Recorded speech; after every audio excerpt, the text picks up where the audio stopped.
ಇನ್ನು ನಟ ದರ್ಶನ್ ಅಭಿನಯದ ಡೆವಿಲ್ ಸಿನಿಮಾ ಬಹುತೇಕ ಕಂಪ್ಲೀಟ್ ಆಗಿದೆ. ಮಿಲನಾ ಪ್ರಕಾಶ್ ಏನಿದ್ದಾರೆ ಅವರ ನಿರ್ದೇಶನದಲ್ಲಿ ಹಾಗೆ ನಿರ್ಮಾಣದಲ್ಲಿ ಮೂಡಿ ಬರ್ತಿರುವಂತಹ ಡೆವಿಲ್ ಚಿತ್ರ ಮೇ 17ರ ಶನಿವಾರದವರೆಗೆ ಶೂಟಿಂಗ್ನಲ್ಲಿ ದರ್ಶನ್ ಭಾಗಿಯಾಗಿದ್ರು.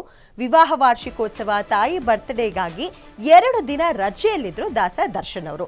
ಸೊ ನಾಳೆ ದರ್ಶನ್ ತಾಯಿ ಮೀನಾ ತೂಗುದೀಪ್ ಅವರ ಹುಟ್ಟು ಹಬ್ಬ ಇದೆ. ಹೀಗಾಗಿ ಮೇ 21ರ ಬಳಿಕ ದರ್ಶನ್ ಡೆವಿಲ್ ಶೂಟಿಂಗ್ಗೆ ಮತ್ತೆ ರೀ ಎಂಟ್ರಿ ಕೊಡ್ತಿದ್ದಾರೆ.